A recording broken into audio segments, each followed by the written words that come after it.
గారు వస్తాం మీ దగ్గర వెంకట్ గారు. సో ఇది ప్రభుత్వ ఫెయిల్యూరా, పార్టీ ఫిరాయించారు అన్నది స్పష్టంగా అర్థమైంది.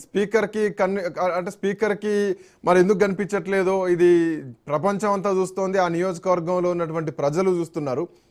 పార్టీ మారినమని చెప్పేసి వాళ్ళే చెప్తున్నారు. సో వాళ్ళు పిలిస్తేనే మేము పార్టీ మారాల్సినటువంటి పరిస్థితి వచ్చిందని చెప్పేసి అదే గూడెం మైపాల్ రెడ్డి అంటారు, అదే సంజయ్ అంటారు, అదే పోచారం శ్రీనివాస్ రెడ్డి అంటారు, అదే దానం అంటారు. మళ్ళీ కేసీఆర్ పార్టీ వాడుతున్నారంటే ఇది పార్టీ ఫెయిల్యూర్గా చూడాలా.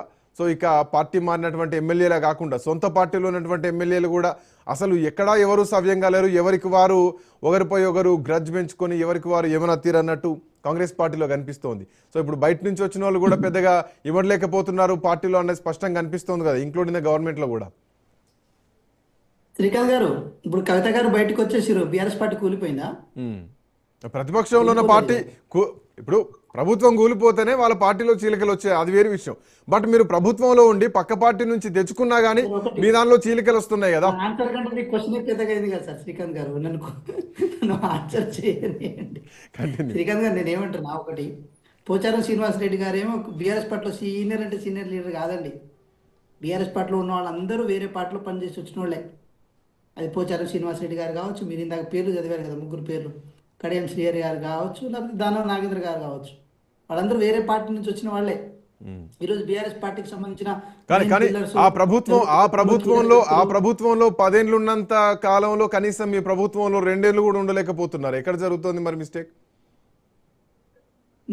నాకు కొంచెం 5 నిమిషాలు అయితే మీరు నన్ను ఇంటర్ప్రిట్ చేయకుండా చెప్పనియాలి. కంటిన్యూ. సో నేనేమంటున్నాను సార్, ఒకటి పోచారం శ్రీనివాసరెడ్డి గారు ప్రభుత్వంతో కలిసి పనిచేయడానికి సిద్ధమయ్యారు. వారే చెప్పారు కదా జాతీయ జెండా కప్పుకున్నా అని చెప్పి. అంటే పార్టీతో కలిసి లేరు వాళ్ళు, అంటే ప్రభుత్వంతో ఎవరైనా కలిసి పనిచేయచ్చు. ఫర్ ఎగ్జాంపుల్ ఉప్పల్ సంబంధించిన ఎమ్మెల్యే గారు ఉన్నారు లక్ష్మారెడ్డి గారు, వారు కూడా ప్రభుత్వంతో కలిసి పనిచేయచ్చు. అదేవిధంగా కేటీఆర్ గారు కూడా ప్రభుత్వంతో కలిసి పనిచేయచ్చు. అంటే ప్రభుత్వంలో ఎవరైనా సరే ఆ ప్రజలకు జవాబుదారీగా ఉండాల్సిన క్రమంలో పార్టీలుగా వారు ఏ పార్టీ నుంచి గెలిచినా సరే ప్రభుత్వంతో కలిసి ఇక్కడ సంబంధించిన డెవలప్మెంట్ ఆస్పెక్ట్ని తీసుకెళ్ళి ముందుకు వెళ్ళొచ్చు. సో తద్వారా కేసీఆర్ గారిని ద్రోహం చేసినా అని చెప్పి ఆయన రియలైజ్ అయ్యారని చెప్పి దాన్ని మీడియాలో ఇంత ప్రచారం చేయాల్సిన అవసరం కూడా లేదు సార్. నేను ఎందుకు మాట్లాడంటే, ఇప్పటికీ పోచారం శ్రీనివాసరెడ్డి గారు ప్రభుత్వ సలహాదారులు, అంటే ఆయనకు గవర్నమెంట్ ప్రోటోకాల్ ఏదైతే ఉందో మినిస్టర్ హోదాలో ఆ ప్రోటోకాల్ను వారు ఇప్పటికీ ఎంజాయ్ చేస్తున్నారు. ఇంకా నేనేదో త్యాగం చేశానని చెప్పి పోచారం శ్రీనివాసరెడ్డి గారు మాట్లాడాల్సిన అవసరం లేదు. ఇంకో విషయం నేను చెప్తున్నాను, పార్టీగా నేను ఇప్పుడు ఆయన మాటల్లో పార్టీ మారింది ఒప్పుకున్నట్టే కదా, ప్రభుత్వంలో కలిసి పనిచేసినానని అన్నాడు ఆయన. పార్టీలోకి రావాల్సి వచ్చింది, సరే కండువా జాతీయ కండువా కప్పుకున్నా కానీ పార్టీలోకి రావాల్సి వచ్చింది, ఆయన పిలిస్తేనే పోయినా అని చెప్పడంలో అందరూ ప్రభుత్వంతో కలిసే పనిచేస్తారు శాసనసభ్యులు. మరి ఒక పని చేయాలి సార్, ఒకటి ఏంటంటే, ఇప్పుడు బీఆర్ఎస్ పార్టీ కూడా అందితే కాళ్ళు లేకపోతే జుట్టు అనే నినాదంతో కాకుండా కేటీఆర్ గారు కూడా అన్నారు కదా, పోయిన వాళ్ళని కనీసం గడప కూడా దొక్కనియమని చెప్పి. పోచారం శ్రీనివాసరెడ్డి గారు కూడా అది వర్తించాలని చెప్పి బీఆర్ఎస్ పార్టీ బయటకు వచ్చి చెప్పండి. తద్వారా ఇప్పుడు ఉపేంద్ర గారు చెప్పినట్టే ఏమంటారు, ఎలక పడ్డదని అన్నారు కదా సామెత. సో అట్లనే మేము కూడా భావించాల్సిన అవసరం ఉంటుంది. కుర్తిలో పడ్డ ఎలకలాగా అని చెప్పి వారు కూడా కొట్టుమిట్టాడుతున్నారు అని చెప్పి మేము కూడా భావించాల్సి వస్తుంది. కానీ ఆయన పెదరికాన్ని మేము తగ్గించే ప్రయత్నం చేయము. యాజ్ ఎ సీనియర్ నాయకుడుగా ఆ రోజు టీడీపీలో ఉన్నప్పుడు చంద్రశేఖర్ అంటే కేసీఆర్ గారు, అదేవిధంగా పోచారం శ్రీనివాసరెడ్డి గారు మంత్రిగా కలిసి పనిచేసారు.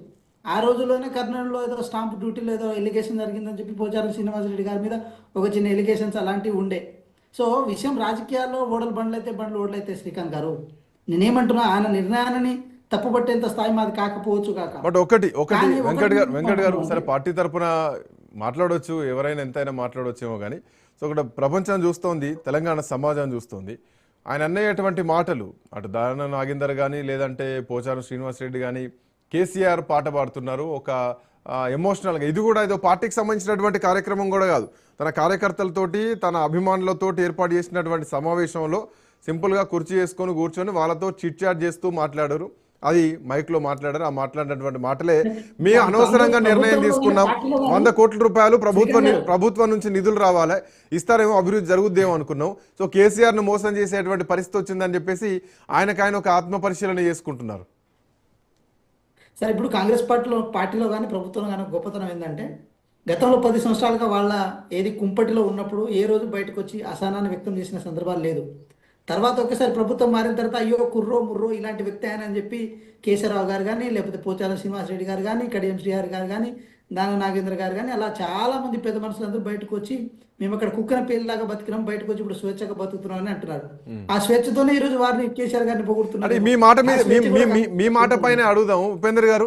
గతంలో కేకే గారు కానీ లేదంటే పోచారం శ్రీనివాస్ రెడ్డి కానీ కడియం శ్రీహరి కానీ సో వీళ్ళు అసహనంతో ఉండి బయటపడలేకపోయారా? నాకు తెలిసి వాళ్ళకి ఇవ్వాల్సినటువంటి గౌరవం, వాళ్ళకి ఇవ్వాల్సినటువంటి హోదా, సో అది ఈవెన్ కే కేశవరావును నాకు తెలిసి కేసీఆర్ ఆయన చూసుకున్నంత ఇంకెవరిని చూసుకోలేదేమో పార్టీలో.